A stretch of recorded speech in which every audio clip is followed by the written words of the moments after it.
surge um Satanás? Quando surge um Satanás? Eu sei que para a maioria de vocês já não há susto na palavra Satanás, porque já foi mais do que explicado aqui, né? Mas, para aqueles que ainda estão mistificados, meu Deus, o que ele vai falar? Será que ele vai falar de Isaías, quando o príncipe das trevas, segundo a teologia, caiu lá do céu? Não vou nem passar aí perto. Entende? Será que é de Ezequiel? Entende? Não é também. Não vou passar por aí. Não vou gastar tempo com isso. Eu quero primeiro, através do ensino de Jesus, mostrar quando de fato surge um Satanás. E o objetivo é que, entendendo quando surge um Satanás, eu e você não seja um. O objetivo é esse. Por isso achei que dentro de todo o ensino da consciência crística, esse é muito necessário. Entende? Para que a gente saiba nos posicionar diante de Deus. E que façamos boas escolhas, desde os nossos pensamentos, as nossas palavras e as nossas ações. Ok? Bom, vou fundamentar toda a argumentação minha, ainda que eu estou parafraseando ela e resumindo todos os textos, mas a fundamentação de tudo que eu vou dizer está em Mateus capítulo 16, versículos 21 a 23. O que vou falar hoje vai estar contextualizado dentro de todo o capítulo 16, mas a base é do versículo 1 ao versículo 23. Quando nós vamos ler o capítulo 16 e o versículo 21, nós vamos encontrar as seguintes palavras: a partir de Cesareia de Filipos. A partir de Cesareia, então Jesus está em uma localidade chamada Cesareia. Eu não vou entrar aqui nos detalhes, mas você pode pesquisar por que Cesareia de Filipos, porque tem outra Cesareia que então vai pertencer a um outro presidente, governador, que respondia para Roma. Mas essa foi uma porção romana deixada aos cuidados de Filipe. E aí, então ficou Cesareia de Filipos. Tá?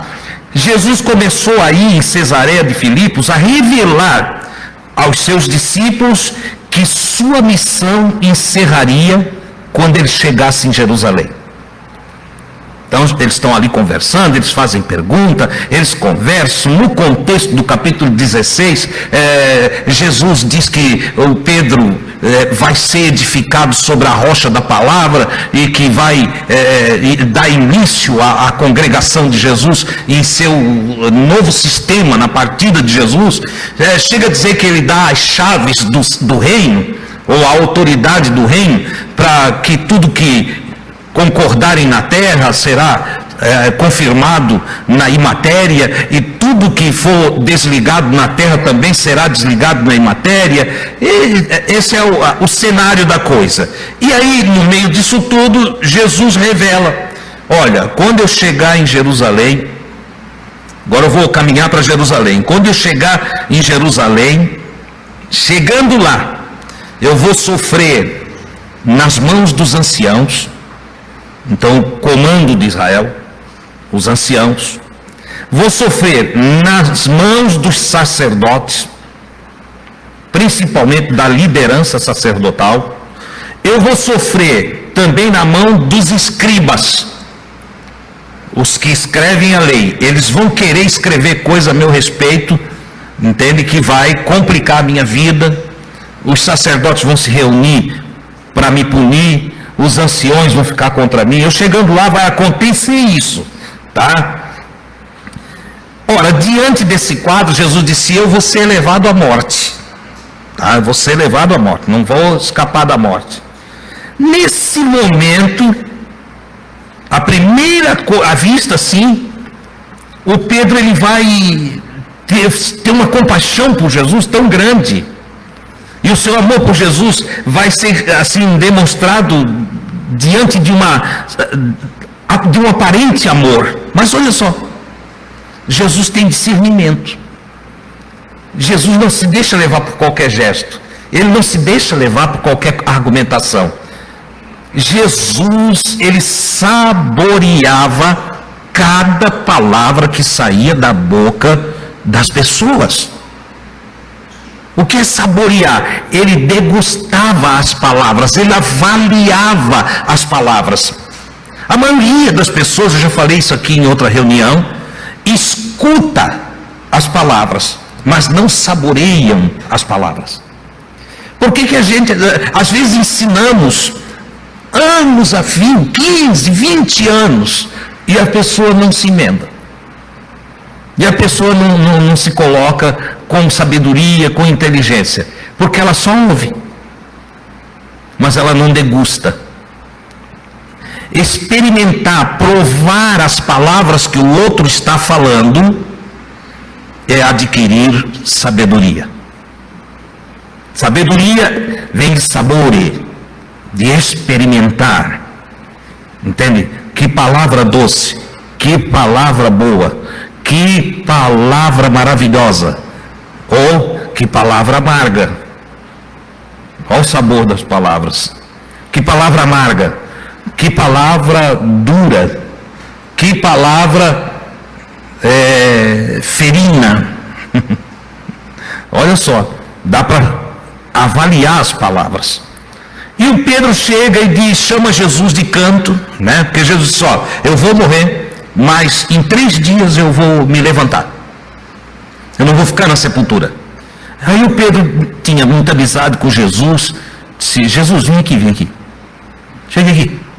E tirou Jesus de canto. Ainda bem. Senão ele ia ganhar uns culachos na frente de todo mundo. Entendeu? Que Jesus, como um bom mestre, não poupava os seus discípulos de repreensões.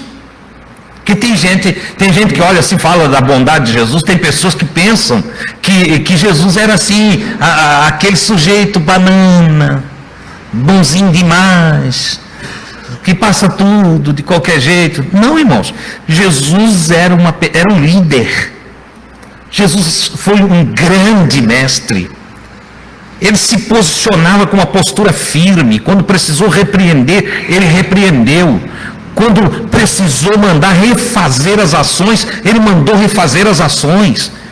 E ao mesmo tempo, quando precisou ser amigo, ele foi o melhor de todos os amigos. Porque não é teu amigo aquele que aceita tudo que tu fala, aquele que concorda com tudo que tu diz. Um dia eu conheci um homem sábio, muito sábio, e numa conversa com ele me disse o seguinte: Adilson, todas as vezes que tu querer um conselho, não procura um amigo, porque os teus amigos vão ficar sempre do teu lado, e eles vão ter dificuldade de discernimento, porque eles vão comprar a tua dor. Eles vão comprar os teus sentimentos. Tu chega para um amigo e diz: olha, sabias que o Pafúncio me encontrou e disse uma porção de bobagem para mim, disse que eu não presto, disse isso, disse aquilo. O teu amigo, na hora, ele já vai dizer assim: e o que tu fizesse? Mas a ideia já é: desce uns pedala Robin nele, não botasse ele no lugar dele, tu não dissesse nada. E aí, não raras vezes já, o mesmo amigo diz assim: aquele que não vale nada, mas nem analisou nada, ele nem está conhecendo a causa de verdade, é porque é amigo. Amigo sente a dor do outro amigo, pai sente a dor do filho, entendeu? Filhos sentem as dores do pai, entendeu? É assim que funciona. Quer ver tu te atrapalhar todo, dá conselho para a esposa e para o esposo, mas separado. Vem a esposa: pastora Adilson, queria conversar com o senhor. É assim que eles falam, né? Eu já disse para não me chamar de pastor, mas eles chamam. Aí são teimosos, entende? Aí vem e diz: eu queria que o senhor me desse um conselho, porque o meu marido, o meu marido é isto, o meu marido está fazendo assim, o meu marido, olha, ele não aguento mais, isso, aquilo, aquele outro.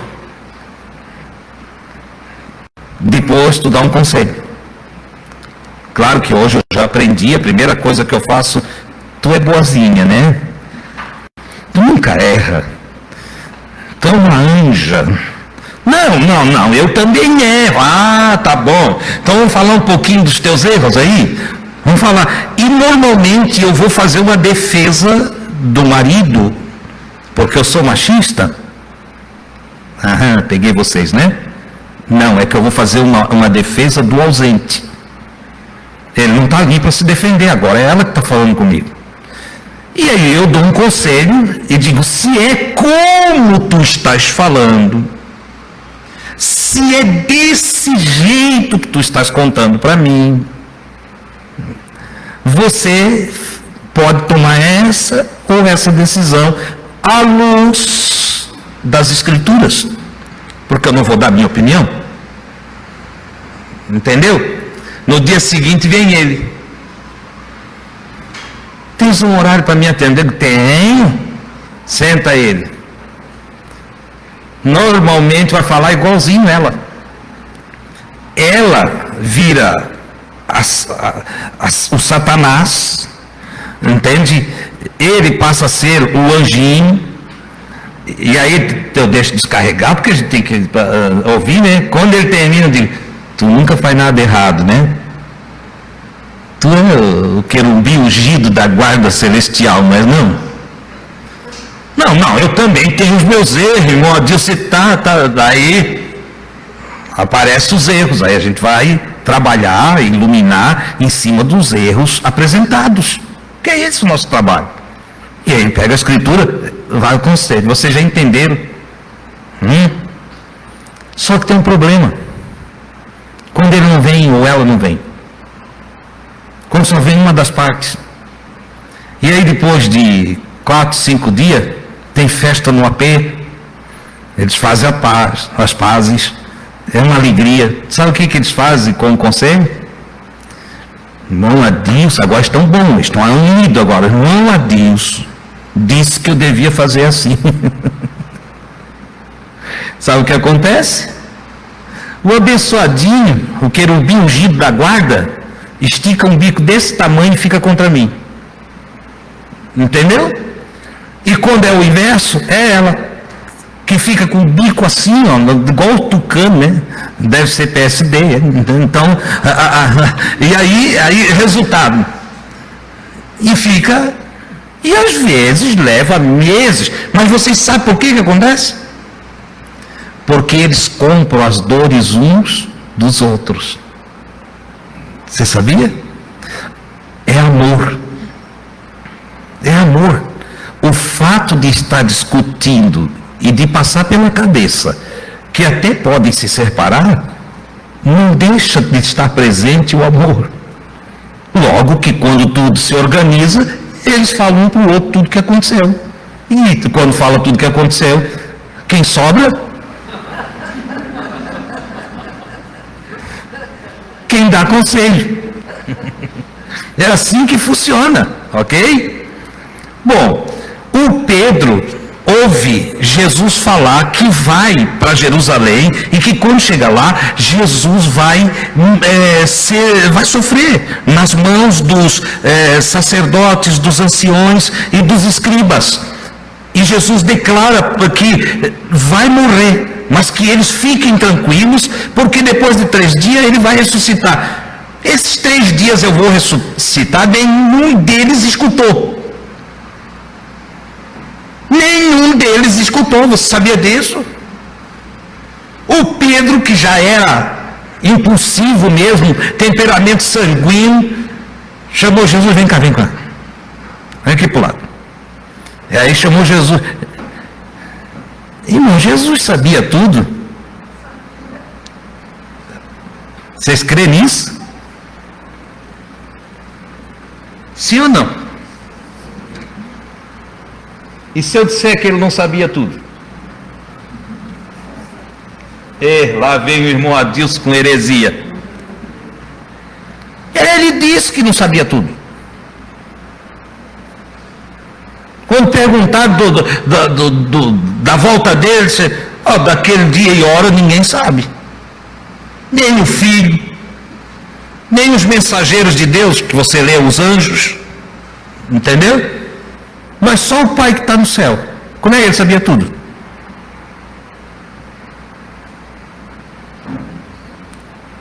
É óbvio que ele não sabia tudo. Como as igrejas, o cristianismo, transformou Jesus em Deus. Transformou Jesus em Deus. Entenda o que eu estou falando. E coloca Jesus posicionado como 100% homem, 100% Deus. O que não é verdade. Jesus era 100% homem. Isso é verdade. 100% Deus, ele não tinha nem 10% de divindade. Não, Senhor. Ele era um. Paulo, quando escreve a Timóteo, diz, olha, lembra-te que Jesus Cristo, que é da descendência de Davi, homem, segundo o meu evangelho. O Paulo já dizia isso. Entendeu? Entenda, a sua ressurreição e a sua ascensão é outra coisa, mas a sua vida aqui na terra, você não consegue entender que se Jesus fosse 100% Deus aqui na terra, nós não poderíamos fazer o que ele fez, nós não seguiríamos o que ele seguia. Que proposta seria essa? Deus vir cá com todo o seu poder, entende? Entende? É o Todo-Poderoso e chega aqui, faz todas as coisas e só agora faz igual eu. Eu ia olhar para ele, está de brincadeira, meu senhor? Não. Jesus não trouxe um ensino que vai divinizar você nesse momento, assim como ele não apresentou-se divino. Nós o chamamos divino pelas suas obras. Há que se entender que se qualquer um de nós sair por essa cidade de Itajaí, repartindo pão com faminto, dando água para sedento, cobrindo o que está nu, abrigando o que não tem casa, e nós ir fazendo bem por aí afora, para um, para outro, sem olhar a quem, no fim de 2, 3 meses nós estamos divinizados também. As pessoas vão olhar e vão dizer que nós somos divinos. Não, esse cara é divino, isso aqui é... Daí o surgimento e a beatificação e a canonização de vários nomes, como Paulo, Pedro, como Madre Teresa de Calcutá, como no Nordeste lá o Padre Cícero, como aqui em Nova Trento, Madre Paulina. Por que estão divinizando? Por que estão colocando em um patamar superior de divinização através da beatificação e da canonização futura? Por que estão fazendo? Porque fizeram bem. Nós seres humanos estamos tão habituados a fazer coisa errada que quando alguém resolve fazer tudo certinho e andar direitinho, parece divino. Foi isso que fizeram com Jesus também. Mas Jesus é o ungido.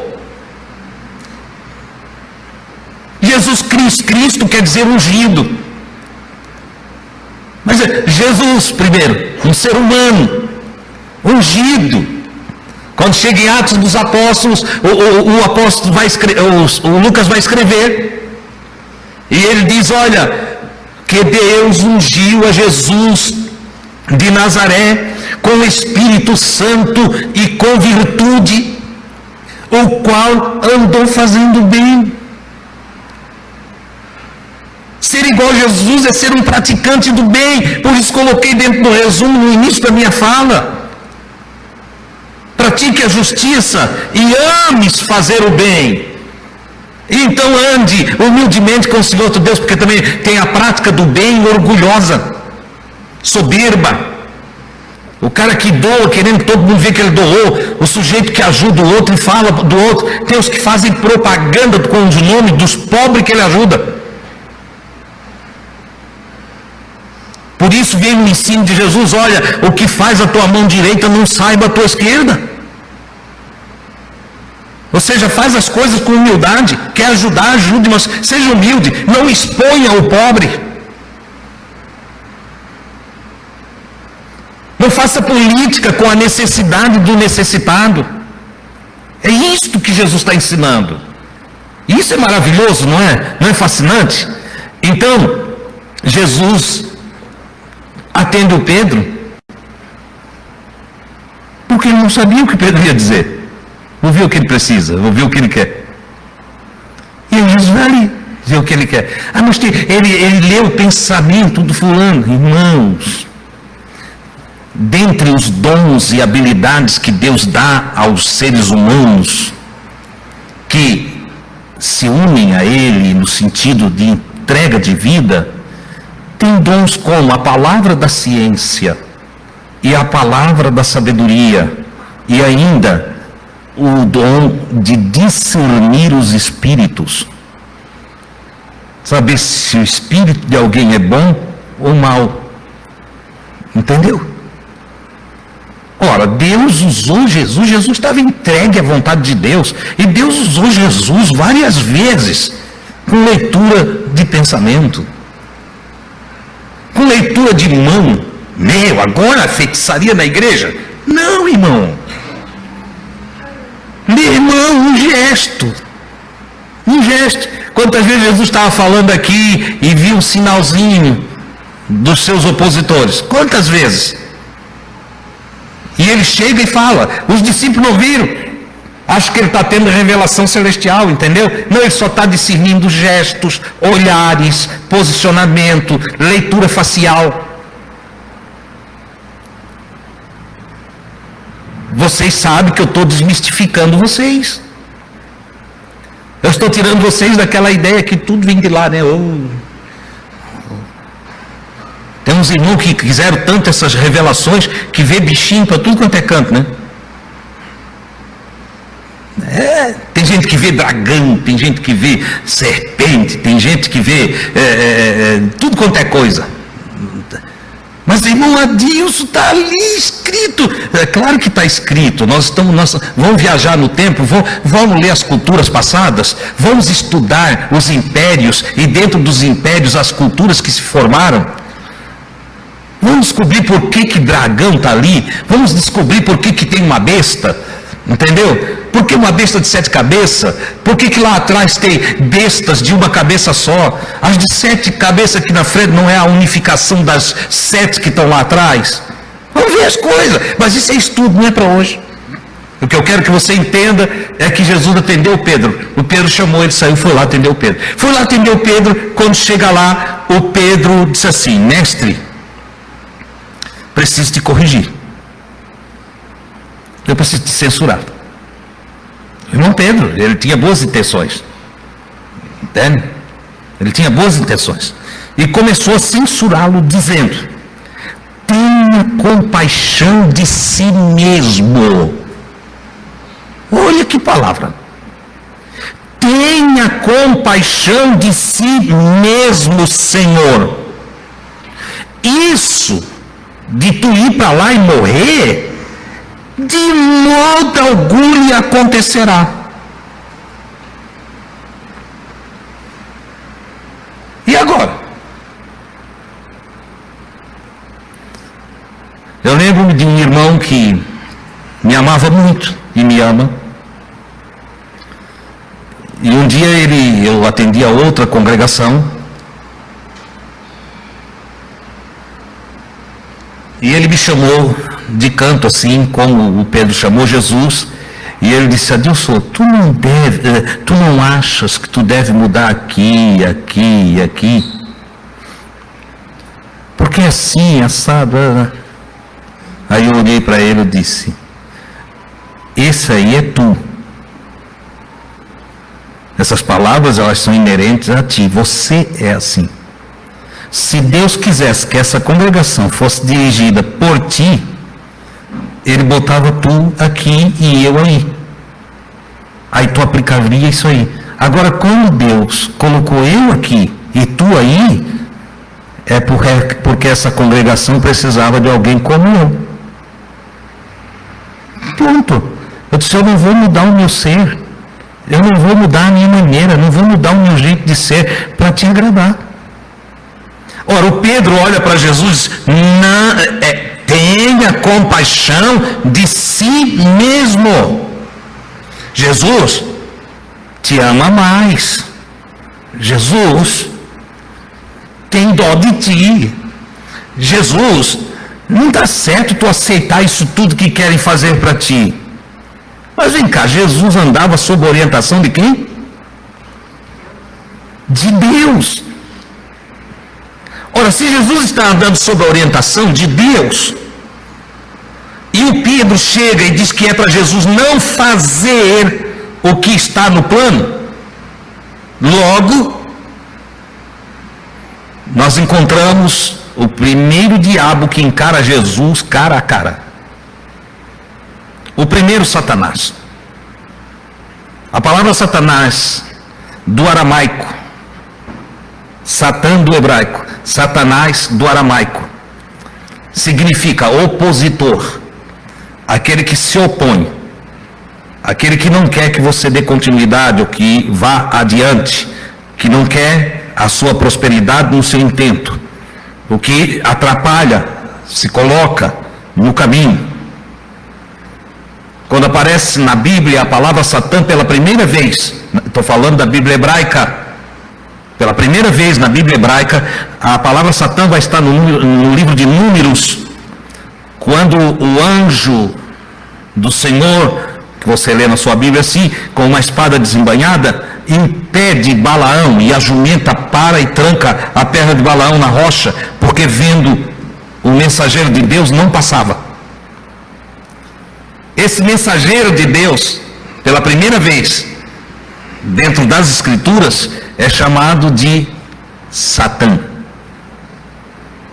Lá, Satã, na manifestação divina, porque se temos aqui um mensageiro de Deus, ele está representando a Deus. Então, Satã, na revelação divina, é o próprio Deus. É o próprio Deus.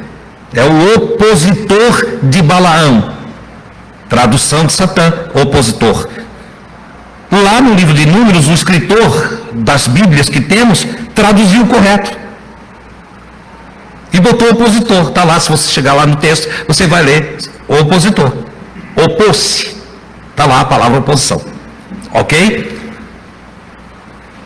Por que ele opôs? Porque Balaão ia para amaldiçoar a nação de Israel que Deus tinha abençoado.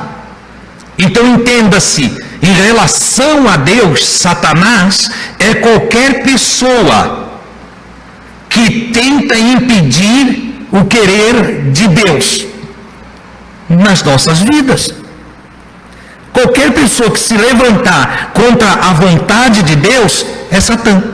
É Satanás, é o opositor. Traduzido para o grego, é o diabo. Você entendeu? Mas como o diabo e Satã é a mesma coisa. São traduções. Satã para o aramaico, Satanás para o grego, diabolos. Diabolos para nós, acusador. Então temos duas formas de caminhar por aqui. Se eu estou traduzindo escritura a partir do grego, eu vou ter a vertente adversário e acusador, caluniador. Essa é a palavra para diabolos, do grego para nós. E se eu estou traduzindo a partir do hebraico, eu tenho Satã, tradução opositor. Se eu estou traduzindo do aramaico, eu tenho Satanás, opositor. Tudo a mesma coisa, você está entendendo? É que nós viemos com literatura de vertentes diferenciadas da sua língua original. Não sei pelas quantas. Quando a Igreja Católica fez traduções, porque eles são os responsáveis pelas traduções da Bíblia hebraica e Bíblia grega para todo o Ocidente. E quando fizeram traduções, não sei porque teve palavras que eles não traduziram. eles transliteraram. Então nós temos palavra como Satanás na nossa Bíblia, claro, hoje incorporada ao dicionário de português, que se você for examinar, dá tudo errado do que eu estou te falando, porque os dicionários de português não estão cuidando de trazer a etimologia da língua original, ou da palavra, como ela nasceu, de onde ela surgiu. Isso aqui é um estudo chamado etimológico. Eles não fazem. O que eles fazem? Eles pegam a dinâmica da língua e traduzem o que é o parecer popular. Então nós estamos 2000 anos de Cristo, entendeu? Com traduções que você vai ler hoje dentro dos dicionários de português, e aí você vai achar o príncipe das trevas, aquele que caiu do céu, toda aquela parafernália que você aprendeu a vida toda e que não tem nada a ver. Mas voltando para cá, quando o Pedro fala isso para Jesus, agora ouça, com a tradução que já está na sua mente, nós encontramos na nossa Bíblia, Jesus vira as costas para o Pedro. Por que ele vira as costas?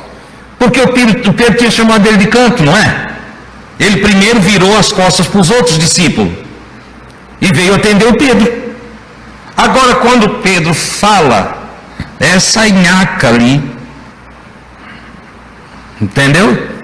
Ele vira as costas para o Pedro, como quem diz assim: para que eu fui te ouvir? Entendeu? E sabe o que ele diz? Enquanto vai saindo, já de costas para o Pedro, ele diz o que? Jesus vira as costas e diz: para trás de mim, opositor. É isso mesmo. Para trás de mim, Satanás, opositor. Quem é o opositor? Neste quadro, o Pedro. O Pedro é o opositor. Ele não estava possuído de nada, ele estava em sã consciência, não estava possesso, senão Jesus olhava: sai dele. Mas não foi o que Jesus disse. Jesus: para trás de mim, fica aí, entendeu? Opositor, você é um escândalo. Ok, Jesus pegou pesado.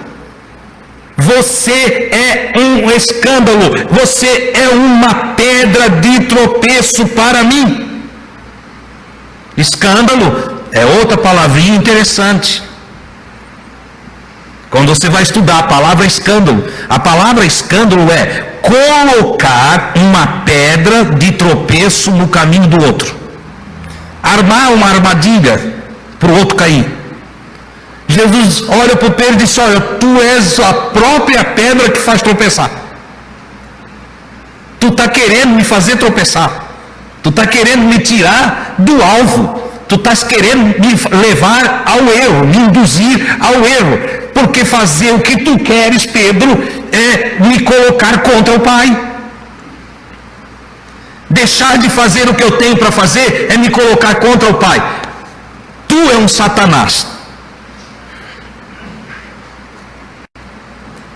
Neste contexto, não é o diabo, não é o monstro criado na Idade Média que possuiu, porque esse diabo, como você conheceu, ele foi criado na Idade Média. Antes da Idade Média não tinha, não, tá? Criado inclusive pela Igreja Católica, mandado projetar e desenhar. Você sabia disso? Tá? Para botar medo nas pessoas e levar as pessoas a uma conversão pelo medo. Jesus nunca fez isso com ninguém. Jesus ele ensinou e mostrou o que é melhor para a vida. E se você quer aceitar, aceita. E se você não quer aceitar, Jesus não te bota medo, Jesus não te leva ao terror. Por quê? Porque tu não aceitar, o único prejudicado é tu mesmo. Se eu não aceito o ensino de Jesus, se eu não aceito a doutrina que me leva ao amor, se eu não aceito a doutrina que me leva à pacificação, se eu não aceito a doutrina da piedade, se eu não aceito a doutrina da misericórdia, a doutrina do perdão, que são coisas que enobrecem o ser humano, Porque esse ensino de Jesus é um ensino que nos eleva e que nos traz saúde. Porque quando ele ensina a perdoar, ele não está te colocando um ego exaltado para tu te orgulhar de perdoar, mas ele sabe que no processo existencial, a cura, o perdão, melhor dizendo, é cura para a tua psique. Quem perdoa vive melhor, quem não perdoa carrega um monte de cargas na sua psique. O perdoador dorme bem. Mas aquele que guarda a sua mágoa, o seu rancor, o ranço das suas intrigas, este dorme mal, adoece. Então Jesus, ele tem para nós um processo de cura que se dá diariamente na existência, enquanto nós vamos praticando o que ele diz. É maravilhoso, é maravilhoso. E isso sem misticismo, sem as crendices tola, sem os ritualismo religioso. Você não vai ser melhor porque você jejua. Você não vai ser melhor porque você passa 3, 4 horas de oração. Não. Aliás, você pode passar 3, 4 horas de oração e sair dali muito ruim, perturbado até. Principalmente se você orar como um feiticeiro que quer matar o outro, né? Senhor, eu quero te entregar o fulano na tua mão, porque tá com ele, Senhor, quebra ele todo, entende? Senhor, faz ele se dar mal, leva ele à ruína. Tem que orar isso. Deus é muito bom. Se eu sou Deus, eu amasso ele. Entendeu? Mas Deus é bom demais. Deus olha para ele e cheio de compaixão diz, ele não sabe o que fala. Foi a oração do próprio Jesus, quando na cruz, intercede por estar cheio de bondade, de amor, ignorando o seu ego, ignorando a si mesmo. Lá na cruz, ele precisava negar a si mesmo. E ignorando as suas dores e os seus sofrimentos, ele ergue a voz em oração e diz, Pai, perdoa-lhes, porque eles não sabem o que estão fazendo. Eles não têm nenhuma consciência do que estão realizando, Pai. Jesus conseguiu compreender nos seus algozes e nos diabos e demônios. Mas agora, irmãos, o que é isso? Sim, nos diabos ou adversários que estavam, ou que o colocaram sobre a cruz, e nos demônios, maus daimons.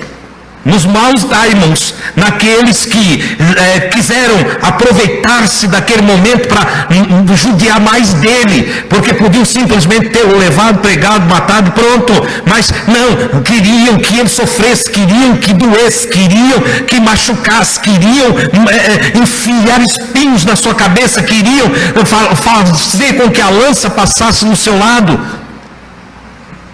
Quem eram? Eram os maus daimons. Nada místico, eram romanos e judeus políticos sem vergonhas, que se uniram para fazer o mal para um homem que só fez o bem.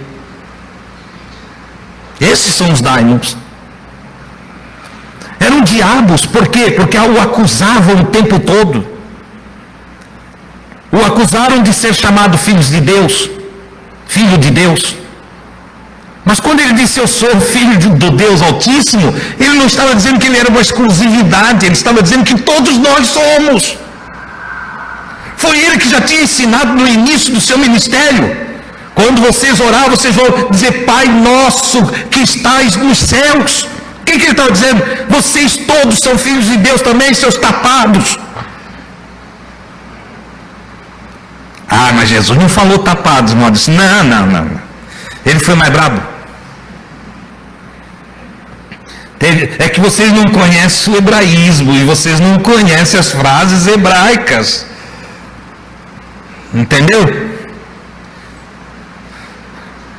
Turma de serpente, raça de víbora, ó, congregação de cobras. Não é vocês. Jesus estava dizendo para eles, ainda que tem umas cobras que também transitam por aqui. Você entendeu? Entenda, eu quero que você aprenda. É diferente, não tem misticismo. Todos os diabos e satanases e todos os daimons que a Escritura vai apresentando para nós, eles são humanos. Estão no território humano. E quando se trata de Jesus expulsando, ainda assim está dentro do homem. E em que condições está dentro do homem? Em seus terrores psíquicos, em suas guerras interiores da dualidade, da guerra do bem e do mal interiorizado. Até Paulo, considerado o mais nobre dos apóstolos, ele descreve: existe uma guerra em mim.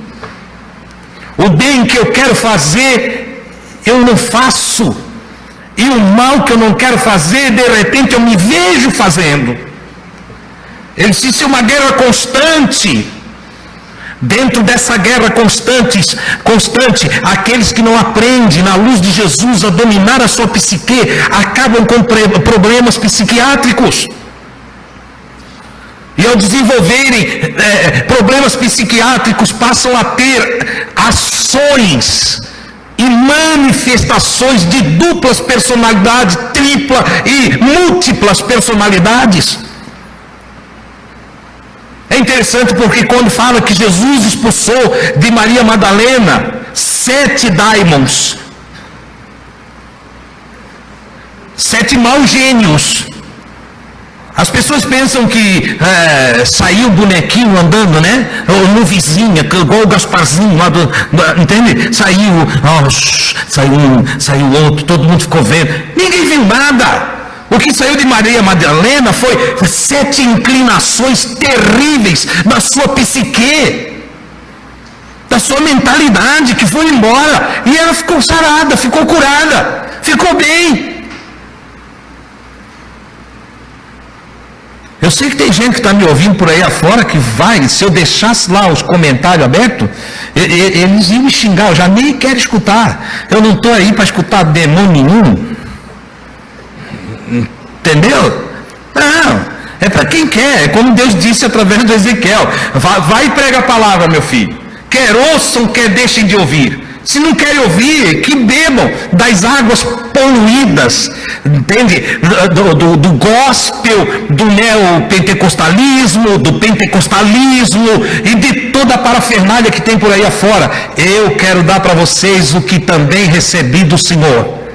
E o que eu recebi do Senhor é verdade que liberta, que traz paz, que deixa a gente bem por dentro, que alivia a consciência, aquele fardo levinho do Senhor Jesus e aquele jugo suave, que não é imposto, que a gente mesmo quer. É tão gostoso, é tão prazeroso viver com Jesus, que a escolha de segui-lo é nossa. Eu quero isso. Pronto. E fica mais fácil. Mas, Deus, tem gente que diz assim: Deus, mas eu tenho medo de uma coisa. Tu estás fazendo o evangelho muito fácil. Eu olho para ele e disse: vai plantar batata no asfalto quente. Eu não estou fazendo evangelho nenhum. Eu estou pregando o evangelho que Jesus deixou. Prove que eu estou errado. Vamos nos assentar e vamos conversar e prove que eu estou errado. Jesus não dificultou o caminho, Jesus facilitou o caminho. Jesus não veio colocar cargas, Jesus veio aliviar as cargas.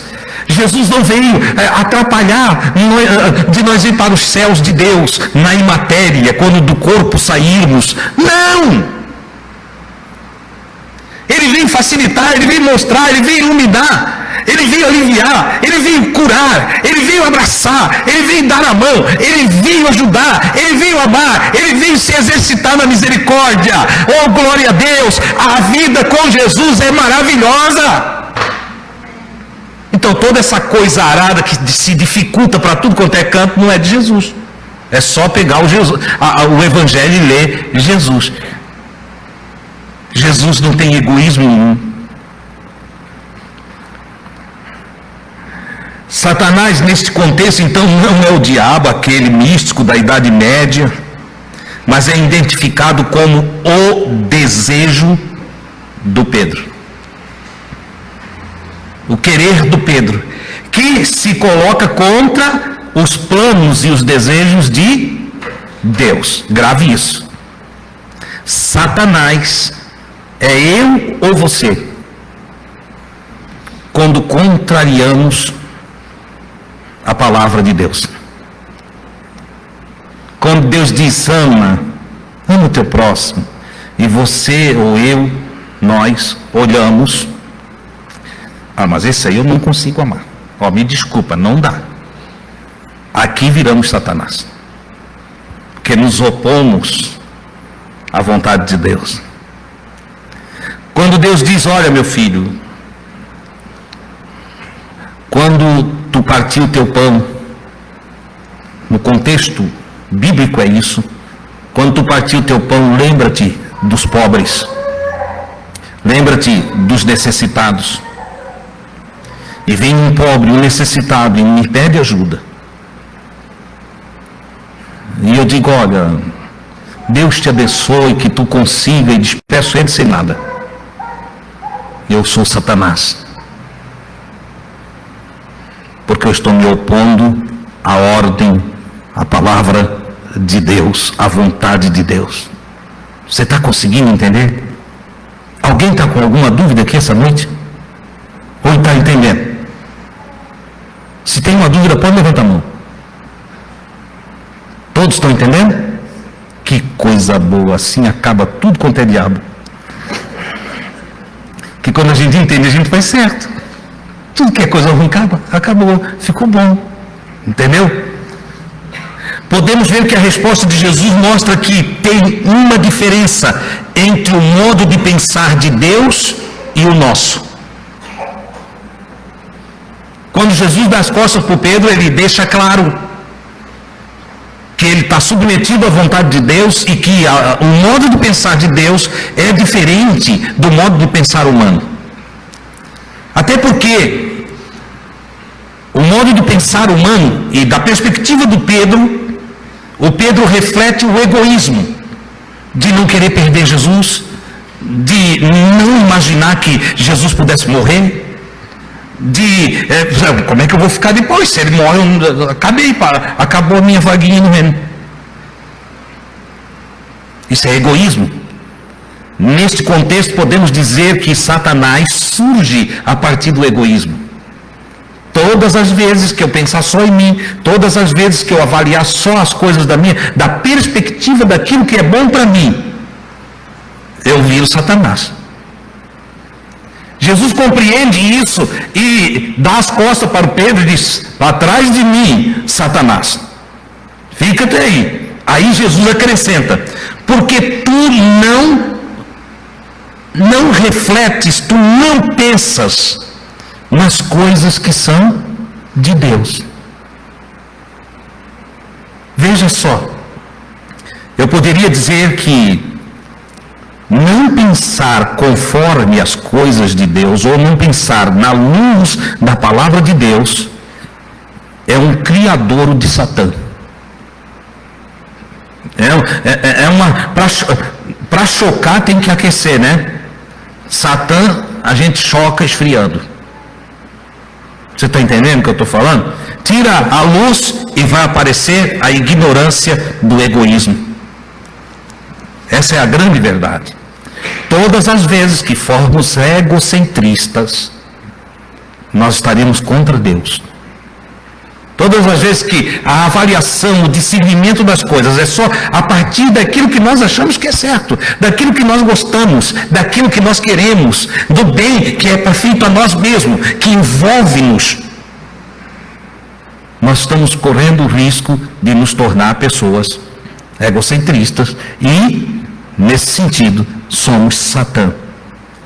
1 João capítulo 5, versículo 19, sabemos que nos originamos de Deus, mas o mundo está no maligno.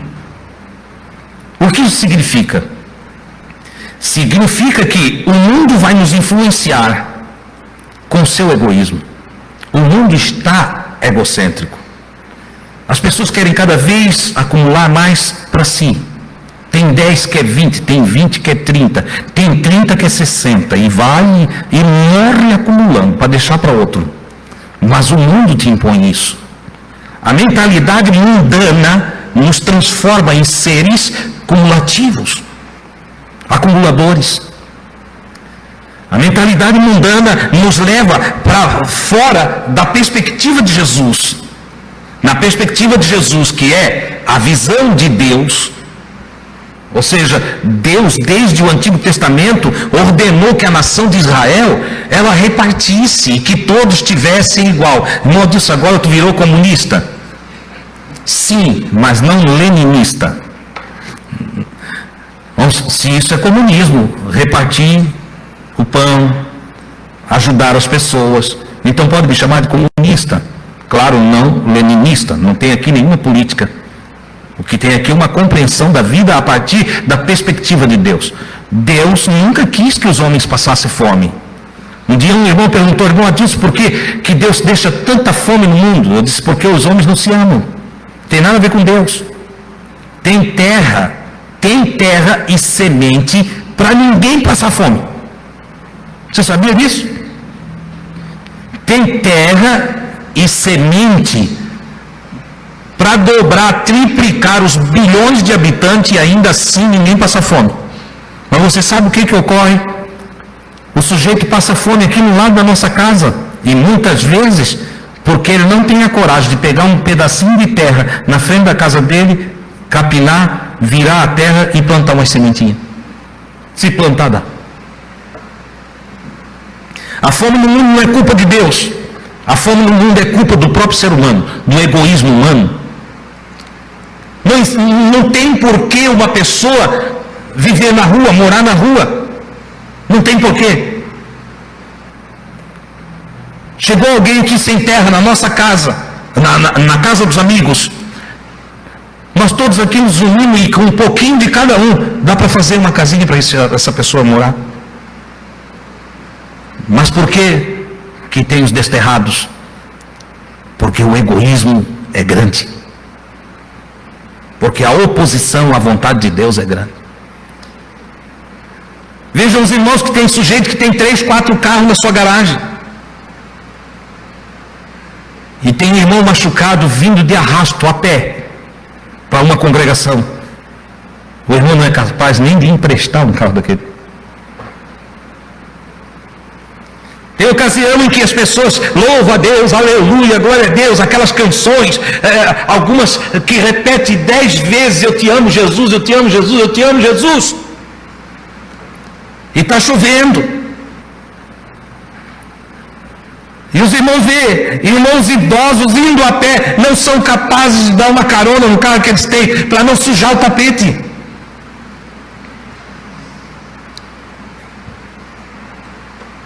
Quem está me ouvindo de longe não vai entender. Vai dar vontade de dizer, seu diabo, o que tu está fazendo aqui? Entendeu? O que tu aprende com as palavras de Jesus?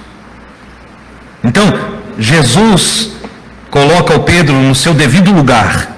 E o devido lugar de qualquer Satanás é para trás. E por que para trás? Para que siga e aprenda para deixar de ser Satanás. É assim que funciona. A resposta de Jesus, então, deixa o Pedro em uma situação que deve estar todo aquele que ainda vai aprender a viver com Jesus.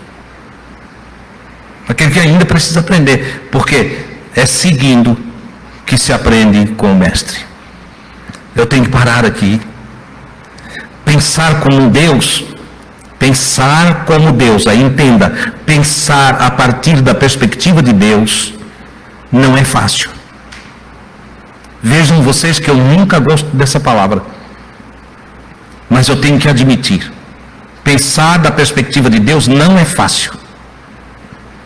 Mas todo aquele que se esforçar alcançará o entendimento do Senhor para a sua vida e fará as coisas conforme Deus ordena. Aqui não é uma questão de nós tratarmos de facilidade ou não, é uma questão de quero ou não quero. Se eu quero levar a vida a partir da perspectiva de Deus, então, ainda que não seja fácil, eu me esforçarei. O que eu não vencer em mim mesmo hoje, eu venço amanhã. E o que eu não vencer amanhã, eu venço depois de amanhã. Mas o que importa é eu querer vencer a mim mesmo, eliminar o meu ego e dar lugar a Deus. Tem gente que não quer seguir a partir da perspectiva de Deus porque pensa que perde a sua liberdade.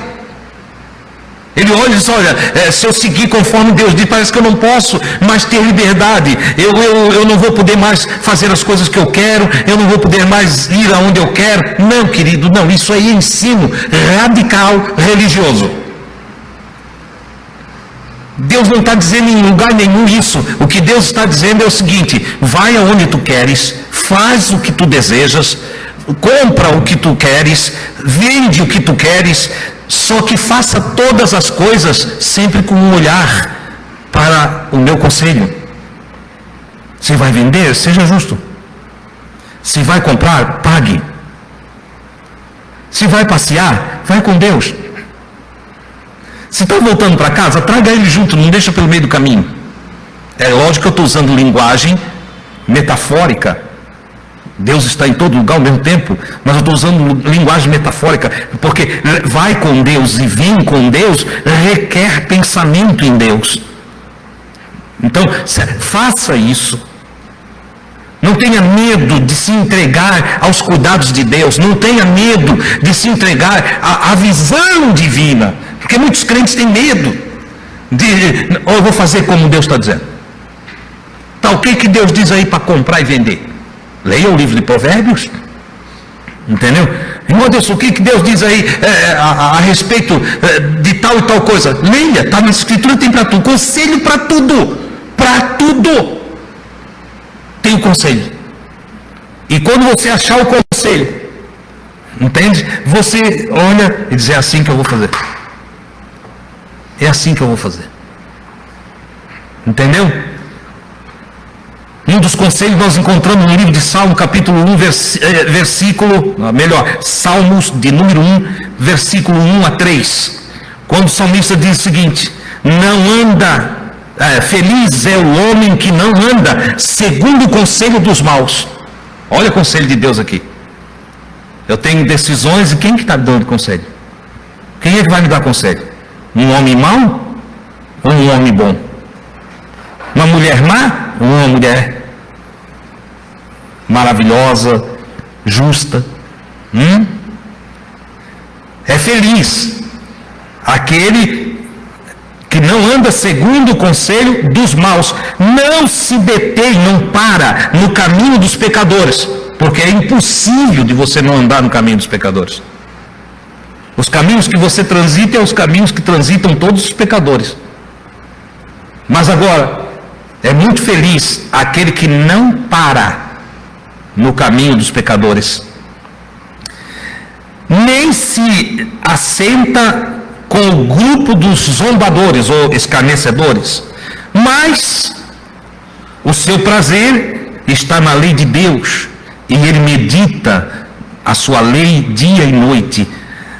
Este será como uma árvore plantada junto a correntes de água, uma árvore que dá fruto na sua estação e cuja folhagem não murcha. Tudo o que essa pessoa fizer prosperará. Ah, meus queridos, não posso fazer mais nada por vocês.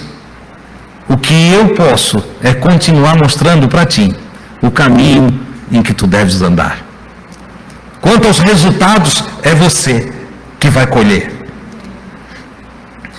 Estas palavras aqui, elas mostram que mesmo que o mundo tenha moldado a nossa mente, nós podemos sair do modelo mundano. O mundo fala de ostentação, a glória do mundo é ter. O mundo diz que você tem que enganar mesmo, se é para você prosperar. Mas o modelo de Deus é diferente. O modelo de Deus é uma prosperidade que advém da justiça, da honestidade, do caminho correto. Na fama mundana você pode encontrar muitas dores, mas no caminho de Deus e no molde divino você vive em paz. Pode demorar mais,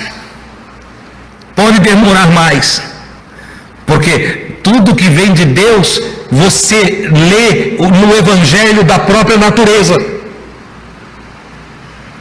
E a natureza, ela é mais lenta em sua produção, mas ela é constante.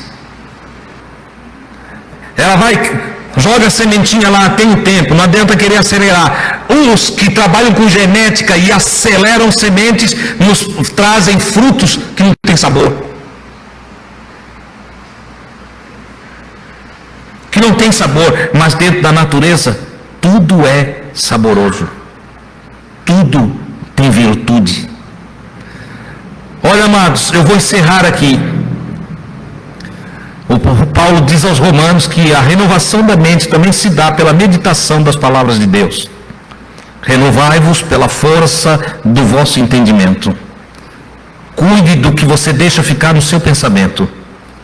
Trabalhe e seja você o comandante da sua psique. Está me vindo uns pensamentos aqui, irmãos, cuida deles.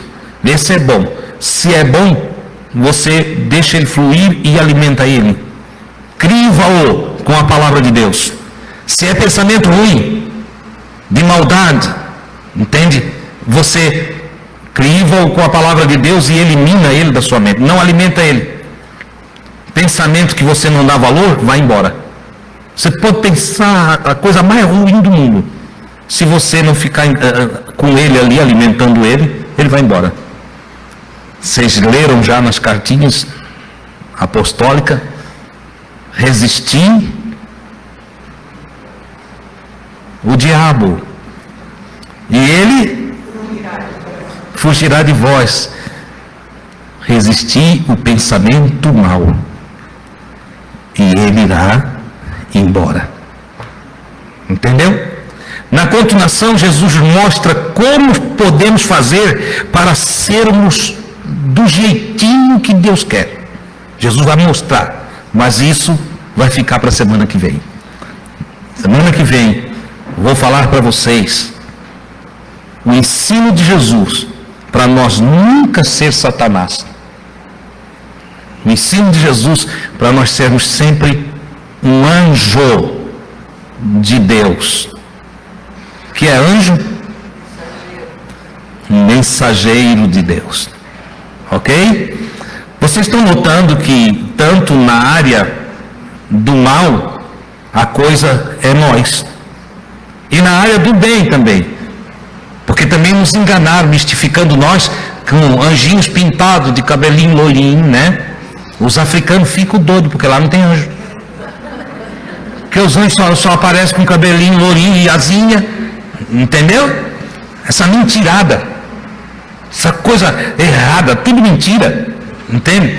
Não, mensageiros de Deus somos todos nós que fazemos a vontade de Deus, todos os que anunciam o Evangelho, todos aqueles que pregam bem, que ensinam ao seu irmão a prática da justiça, esses são anjos de Deus. Ah, irmão Adilson, eu estava lá em casa, veio um anjo grande voando. Já escutaram isso?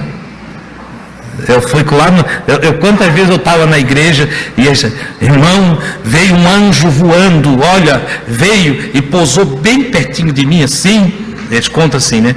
E eu lá dentro do meu coração, seu mentiroso. É porque na época eu não entendia direito, hoje eu não chamaria não. Mas na época eu dizia, mentiroso, viu coisa nenhuma. Entendeu? Hoje eu sei que ele pode ter visto mesmo.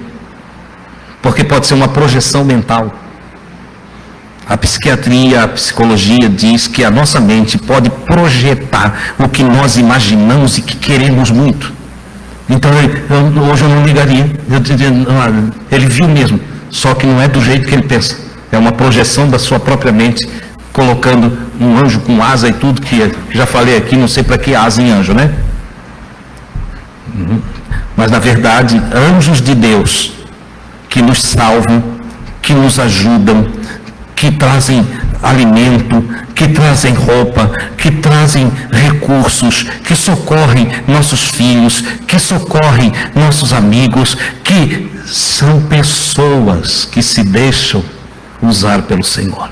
Mensageiros do Altíssimo, dotados de dons múltiplos, resultado da multiforme graça do Senhor e das múltiplas graças manifestadas aos homens. Essa é a grande verdade. Tem anjo aí? Amém? Aí perguntaram para mim um dia, irmão Adilson, não tem anja? Eu disse, claro que tem, está cheio lá na casa dos amigos. Tem uma opção de anja lá, Rindinha, Eva, entende? Ontem o Senhor botou uma anja na nossa vida, junto com um anjo. Você sabia? Olha, só coisa de primeira. Engordei uns 3 quilos. Entende?